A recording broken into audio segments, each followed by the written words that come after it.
A little clip from Conor's one-man show, For the Love of Being Irish. This was recorded some years before the Gulf of America was discovered. Over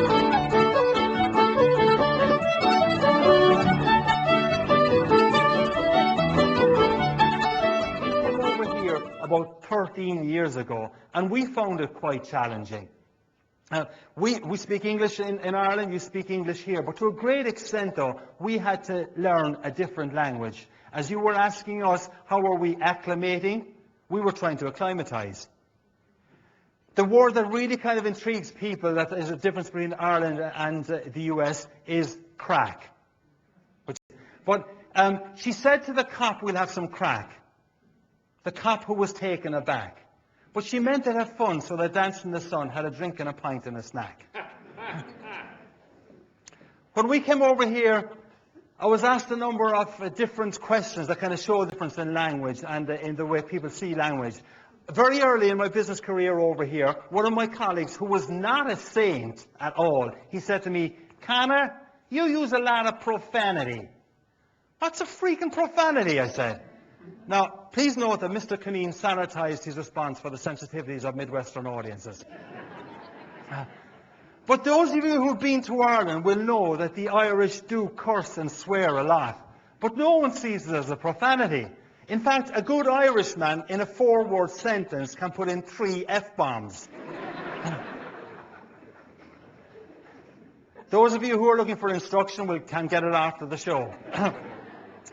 But we don't see those things as profanities. Another question we were asked regularly when we came over was, "Conor, do you have siblings?" And I'm thinking, what kind of disease is siblings?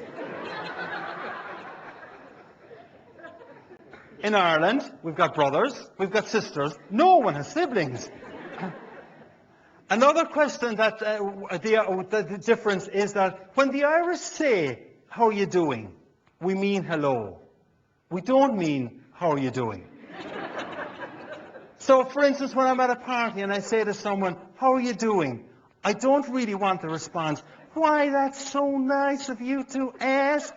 Not everyone asks me that question. Hank, you know, it's this lovely Englishman here." Irish. But you're all the same, aren't you? You're owned by England.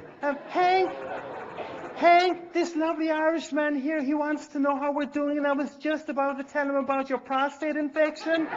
Yeah, and the fact that it wasn't related at all to the hemorrhoids you had last week. We don't care.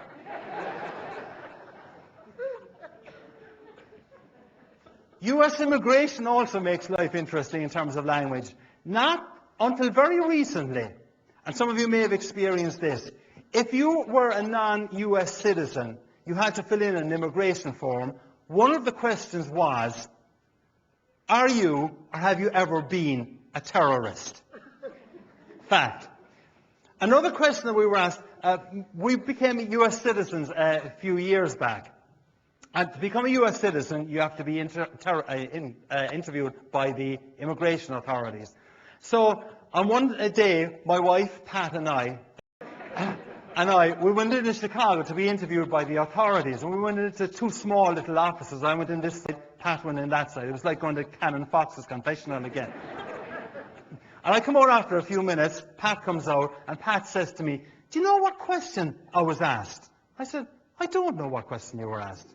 And she said, "The question the immigration officer asked me was, are you or have you ever been a prostitute?" Like you, I was totally stunned. I said to her, "How could they have known?"